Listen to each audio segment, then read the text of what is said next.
औज़ुबिल्लाहिमिनश्शैतानिर्रजीम बिस्मिल्लाहिर्रहमानिर्रहीम अल्लाहुम्मा सल्लि अला मुहम्मदिन व आलि मुहम्मद। करोड़ों दरूद व सलाम हज़रत मोहम्मद मुस्तफ़ा सल्लल्लाहु अलैहि व आलिहि वसल्लम पर, आप सल्लल्लाहु अलैहि व आलिहि वसल्लम की आल पे एन न्यूज़ पे। नादरीन, आप देख रहे हैं पूरा सच और मैं हूँ जाहिद अब्बास नकवी।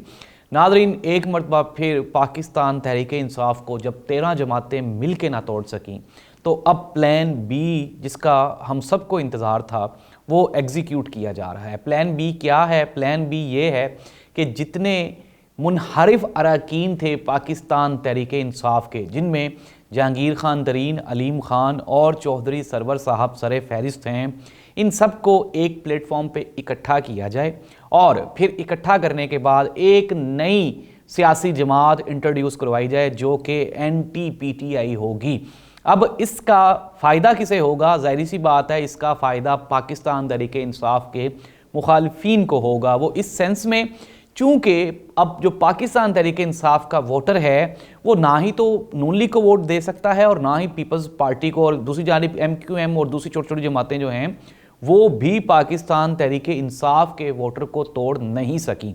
अब प्लान बी में क्या होगा कि वो जो वोटर है पाकिस्तान तहरीक इंसाफ का, उसको गुडमुड किया जाएगा, डबल माइंडेड किया जाएगा।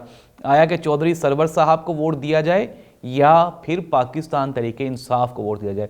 और यही वजह थी कि हमने देखा कि किस तरह से जहांगीर खान तरीन, अलीम खान और चौधरी सरवर अभी तक खामोश बैठे हुए थे।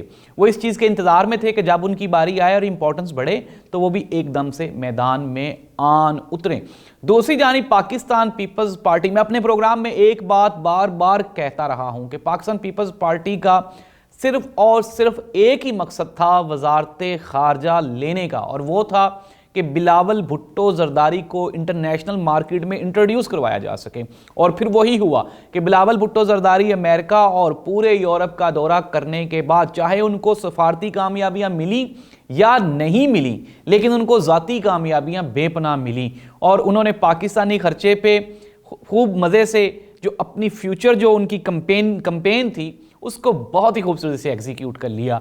और यही वजह है कि पाकिस्तान पीपल्स पार्टी का रिवाइवल होने जा रहा है। बलोचिस्तान में हम देख रहे हैं कि कल से मुख्तलिफ जो बलोच जो लोग हैं, बलोच जो पॉलिटिकल पर्सनैलिटीज़ हैं, वो 1 बाय 1 पाकिस्तान पीपल्स पार्टी में जरदारी साहब के हाथ पे बैत कर रही हैं। और इसी चीज़ को लेकर पाकिस्तान तहरीक इंसाफ के चेयरमैन इमरान खान परेशान दिखाई दिए और उन्होंने कहा कि एक मरतबा फिर जो है वो पॉलिटिकल इंजीनियरिंग की जा रही है, हमारे खिलाफ, मुख्तलिफ जमातों को हमारे खिलाफ जोड़ा जा रहा है। लेकिन करने वाले बड़ा ज़बरदस्त बैलेंस कर रहे हैं। दूसरी जानिब सिंध में आज जो इलेक्शन कमीशन था उसने कहा कि 15 जनवरी को ही इलेक्शंस करवाए जाएंगे, बल्दियाती इंतखाबात 15 जनवरी को होंगे। अब देखना यह है कि MQM, जिसने पिछली प्रेस कॉन्फ्रेंस में यह कहा था कि अगर हमारे मुतालबात ना माने गए और पाकिस्तान मुस्लिम लीग नून और इसकी जो इत्तेहादी जमातें जो मरकज़ में हुकूमत में हैं, जिन्होंने हमसे वादे किए थे, और अगर उन्होंने हमारा मुतालबा ना माना तो हम हुकूमत से अलहदा हो जाएंगे। लेकिन MQM भी अपने टूटे हुए धड़ों को इकट्ठा करने में मसरूफ़ है। अब देखना यह होगा कि आया कि क्या वो जो MQM है वो अपना फोकस उसी चीज़ पे रखती है या फिर हुकूमत से अलहदगी का ऐलान करती है। चीज़ें तेज़ी से बढ़ती जा रही हैं, सियासी डेवलपमेंट तेज़ी से आगे बढ़ रही है। दूसरी जानिब पंजाब में पाकिस्तान तहरीक इंसाफ और चौधरी परवेज़ इलाही ने जो एतमाद का वोट है वो लेने से इनकार कर दिया और उन्होंने इसको कह दिया है कि अगर हमें कोर्ट कहेगा, अगर हमें हाई कोर्ट कहेगा तो देन हम जाएंगे एतमाद के वोट की तरफ, अदरवाइज हम लोग एतमाद का वोट नहीं ले रहे। पाकिस्तान मुस्लिम लीग नून ने इसके ऊपर काफ़ी एतराज़ात उठाए, लेकिन आपके जो एतराज़ात हैं वो इसलिए वो काबिल कदर नहीं हैं क्योंकि आपके एतराज़ात को पाकिस्तान तहरीक इंसाफ और चौधरी परवेज़ इलाही सीरियस नहीं लेते।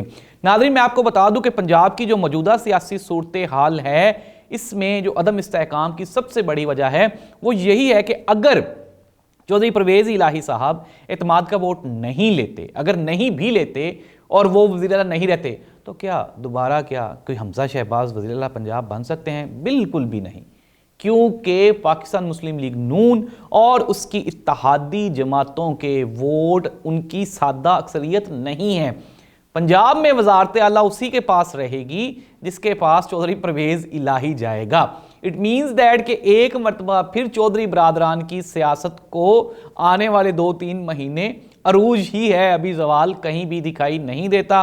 और जिस तरह से पाकिस्तान मुस्लिम लीग नून ने सियासी बसीरत का मुजाहरा करते हुए अपने सारे हथियार इस्तेमाल किए, वक्ती तौर पे वो जीतते हुए दिखाई देते हैं। किसी भी तौर पे पंजाब की वजारत आला पाकिस्तान मुस्लिम लीग नून या हमजा शहबाज को नहीं मिल सकती, क्योंकि हाई कोर्ट के वो ऑर्डर जिसके बाद वो कहा गया था कि हॉर्स ट्रेडिंग को रोक दिया गया था, पाकिस्तान तहरीक इंसाफ के वोट नून लीग में कंसिडर नहीं होंगे, वो गिनती में ही नहीं आएंगे। इट मीन्स कि सादा अक्सरियत भी उसी की ही होगी जिसके साथ पाकिस्तान मुस्लिम लीग काफ जाएगी। चौधरी परवेज़ इलाही ही आइंदा आपके वज़ीर आला रहने वाले हैं। दूसरी जानिब हमने देखा कि किस तरह से हमारे जो सिपा सालार हैं वो सऊदी अरब के दौरे पे हैं और उनके लिए अल्लाह और उनके रसूल का जो घर है उसके दरवाजे खोले गए और फिर उनको वहाँ पे खुशामदीद कहा गया। और हमने देखा कि जो सऊदी अरब के बादशाह हैं शाह सलमान डायरेक्टली वो हमारे सिपा सालार से मिले। एक बड़े एजाज़ की बात है कि हमारा जो नया फ़ौजी सिपा सालार है उसको दुनिया कदर की निगाह से देख रही है। एजेंडा वहाँ पे भी यही है कि मामलात को खुश असलूबी से हल किया जा सके। बहरहाल दूसरी जानिब पाकिस्तान के वज़ीर आज़म शहबाज शरीफ साहब ने आज वो जो हमारी फ़ंड रेजिंग जिसके लिए हम मशहूर हैं मांगने के लिए, तो उसका भी इजलास अक़वाम मुत्तहिदा के साथ बारगेनिंग हो रही है, पैसे हमें मज़ीद चाहिए। सैलाब मुतासरीन को इस मरतबा दिखा के पैसे इकट्ठे किए जा रहे हैं, लेकिन सैलाब मुतासरीन पे ये पैसे खर्च होंगे या नहीं इसका फ़ैसला तो वक्त करेगा। लेकिन चूँकि मांगने में हम लोग एक्सपर्ट हैं तो वो पैसे मांगे जा रहे हैं, लगेंगे कहाँ ये तो आइंदा आने वाला वक्त तय करेगा। कि जिस तरह से हमने पहले लाहौर में ऑरेंज लाइन ट्रेन और मेट्रो बस जैसे खून ख्वार और गंदे मंसूबे शुरू करके और इनको पाया तकमील तक पहुंचाया, जो कि आने वाली नस्लें भी उनका कर्ज उतारती रहेंगी तो वो नहीं उतरेगा, इतना बर्डन है हम पे। और ये जो बड़े बड़े कर्जे लेकर हम बड़ी बड़ी ब्रिजेस और अंडरपासेस बनाते रहे हैं, आज उसी का खमियाजा हम भुगत रहे हैं कि किस तरह से हमारी इकॉनमी नीचे बैठ गई है और हमारे पास खाने के लिए 2 वक्त की रोटी नहीं है। रोटी से याद आया, पंजाब में और सिंध में आटे का बहरान शिद्दत इख्तियार कर गया है। एक मासूम इंसान की जान भी चली कि गुज़श्ता दिनों हमने देखा सोशल मीडिया पे एक ख़बर जो है वो सोशल मीडिया पे चलती रही कि एक वो था बेचारा मासूम इंसान था, आटा लेने के लिए लाइन में लगा हुआ था तो उसकी वहीं पे मौत वाक़या हो गई, लेकिन आटे की बोरी उसके किस्मत में नहीं थी, उसको नहीं मिली। हाँ, अलबत्ता कब्र की मट्टी उसको ज़रूर मिलेगी। मौजूदा हुक्मरानों का एजेंडा भी यही है कि किसी न किसी तरह से अपने मामलात को दुरुस्त किया जाए, अपने माल को बढ़ाया जाए और कौम को कुर्बानी का बकरा बनाया जाता रहे ताकि वो खाते पीते रहें।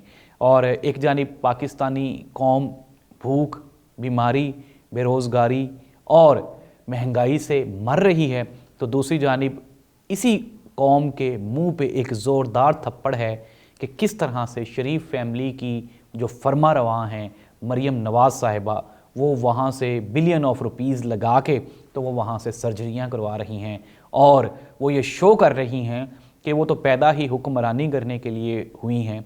और हमने लाइन में लग के जान दे के साबित कर दिया कि ये अवाम तो है ही कुर्बानी का बकरा। कुर्बानी अगर अवाम नहीं देगी तो और कौन देगा?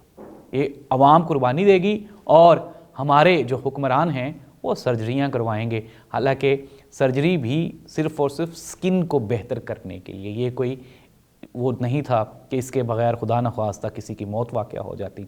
यहाँ पे सैलाब मुतासरीन वैसे ही मुतासिर हैं सैलाब से जैसे ऑलरेडी थे। आटे का बहरान है, बिजली है नहीं, पानी कभी आता है कभी नहीं, गैस वैसे ही बंद हो चुकी हुई है। तो मसाइलिस्तान जो है वो पाकिस्तान बन चुका है। लेकिन हमारे हुक्मरान यूरोप के दौरों पर हैं और पूरी दुनिया में घूम फिर रहे हैं, इंटरटेनिंग इन्वायरमेंट में हैं, फुल मज़े चिल कर रहे हैं। सर्दियां हैं, सर्दियों में भी इंजॉयमेंट कर रहे हैं, लेकिन आवाम का किसी को कोई ख़याल नहीं। अगर किसी को कोई ख़याल होता तो वो बैठते और बैठकर कोई ना कोई नतीजा निकालते, कोई नतीजा अख्ज़ करते और फिर हम देखते कि किस तरह से हमें सारी ज़िंदगी यही बताया जाता रहा कि किस तरह से हमारा जो हमसाया मुल्क इंडिया है वो हमसे जी बहुत पीछे है, बहुत नीचे है, वहाँ पे बहुत गुर्बत है। फिर हमने देखा कि दुनिया की 5वीं बड़ी इकॉनमी बन गया वो मुल्क और हम कहाँ खड़े हैं, हम दिवालिया होने जा रहे हैं। हम ये प्लान कर रहे हैं कि किस तरह से अपना PIA किसको बेचेंगे, अपनी स्टील मिल किसको बेचेंगे, अपने जो हमारे यहाँ पे एसेट्स हैं वो किस किस को, जिस तरह माजी में भी हमने देखा कि जो अरबों खरबों की चीज़ें थीं वो माले मुफ्त दिले बेरहम वाली बात हुई कि हमने चंद रुपयों में बेची। HBL बैंक का सौदा हमने उसके 1 महीने के प्रॉफिट के बराबर किया था। HBL जैसा बैंक हमने बेच दिया था और अब भी वही होने जा रहा है। बड़े बड़े इदारे बिकेंगे, इनके जो माफियाज़ के जो इनके जो बैक हैंड होंगे वो इसको चंद पैसों में ख़रीदेंगे और फिर वो आने वाले 50 सालों में हम पे हुकूमत करेंगे और हमारे आने वाली नस्ल भी इनकी मकरूज़ ही रहेगी। हम पैसे उतारते रहेंगे, हमारे खून पसीने की कमाई, टैक्सेस की कमाई इनके अल्लाह तल्लों में और अयाशियों में उड़ती रहेगी और हम पैदा ही कुर्बानी के लिए हुए हैं। नाज़रीन, पाकिस्तान की मुआशी और मजमूई सूरत हाल इंतहाई काबिल रहम है और सियासी सूरत हाल किसी से ढकी छुपी नहीं है, लेकिन इसके बावजूद हमारे सियासतदान आज भी अपनी सियासी सरगर्मियों में अरूज पर दिखाई देते हैं। इमरान खान को कंट्रोल करने के लिए सारे मुत्तहिद हैं, इकट्ठे हैं, एक ही प्लेटफॉर्म पे हैं, एक ही नज़रिए पे हैं, लेकिन इसके बावजूद इमरान खान को कंट्रोल करना मुश्किल ही नहीं, नामुमकिन दिखाई देता है। इमरान खान को कंट्रोल करते करते इन्होंने मुल्क का बेड़ा गर्क कर लिया है, लेकिन टारगेट आज भी सिर्फ़ और सिर्फ इमरान खान ही है। हर वज़ीर, हर मुशीर, आपका जो भी पॉलिटिकल वर्कर है वो सिर्फ़ और सिर्फ उसको एक ही टारगेट दिया गया है कि किसी ना किसी तरह से हम तो डूबे हैं सनम, तुमको भी ले डूबेंगे, कि इमरान खान को नाअहल करवा दो, इमरान खान को चोर साबित कर दो या इमरान खान को करप्ट साबित कर दो। इतनी मेहनत अगर आपने पाकिस्तान के किसी भी एक डिपार्टमेंट पे की होती तो आज वो डिपार्टमेंट आपका कर्ज उतारने की पोजीशन में होता, लेकिन अनफॉर्चुनेटली हम सब ने देखा कि पॉसिबल नहीं है। कोई भी यहाँ पे सीरियस नहीं है। वो लोग जो ये नारा लगा के आए थे कि हम बदलेंगे पाकिस्तान, हम बदलेंगे, मुआशी इस्तेहकाम आएगा, कुछ भी नहीं हुआ और फिर हालात जो हैं वो जूं के तूं हैं, बल्कि हर रोज़ ख़राब होते जा रहे हैं। पाकिस्तान में डॉलर्स की मजमूई तादाद इंतहाई कम रह गई है। किसी भी वक्त डॉलर नीचे धड़ाम से गिरेंगे और हम दिवालिया हो जाएंगे। वो लोग जो इस चीज़ का इल्ज़ाम लगाते हैं कि इमरान खान कहता है कि मुल्क दिवालिया हो जाएगा, इमरान खान चाहता है कि मुल्क दिवालिया हो जाए, और भाई वो तो अवाम को बता रहा है कि मुल्क दिवालिया हो सकता है। उसके अगर बताने से मुल्क दिवालिया होता है तो मेरा ख्याल है कि फिर हो ही जाना चाहिए। इस तरह से उसके बताने से नहीं हो रहा, बल्कि आपकी जो लूटने की जो सकत है, ताकत है, वो ख़त्म नहीं हो रही, इसलिए मुल्क दिवालिया होता चला जा रहा है। अपना और अपने से मुंसलिक लोगों का बहुत ज़्यादा ख्याल रखें। हालात अच्छे नहीं हैं। अपने लेफ़्ट राइट ज़रूर देखें कि कोई ना कोई ज़रूरतमंद जो कि शायद आपकी मदद का तलबगार और मुस्तहिक हो, उसकी मदद ज़रूर करें, क्योंकि सबसे ज़्यादा पिसने वाला इंसान सफ़ेद पोश कम्युनिटी है हमारी, जो किसी से मांग नहीं सकते। तो अपने साथ, अपने लेफ़्ट राइट अपना जो आपका हल्का अहबाब है वहाँ पे देखते रहें कि किसी को आपकी ज़रूरत तो नहीं है। अगर किसी की माली मुआवनत ना भी कर सकें तो उसको हौसला ज़रूर दे दें, ताकि वो अपना और अपने बच्चों के लिए कोई बेहतर कोशिश कर सके। मायूसी गुनाह है, इंशाल्लाह हम भी देखेंगे कभी ना कभी अच्छे हालात इस मुल्क में, और अच्छे ही हालात होंगे। अल्लाह ताला आपका हामी और नासिर हो। अपने मेज़बान जाहिद अब्बास नकवी को इजाज़त दीजिए। दोबारा फिर मुलाकात होगी। अल्लाह हाफ़िज़।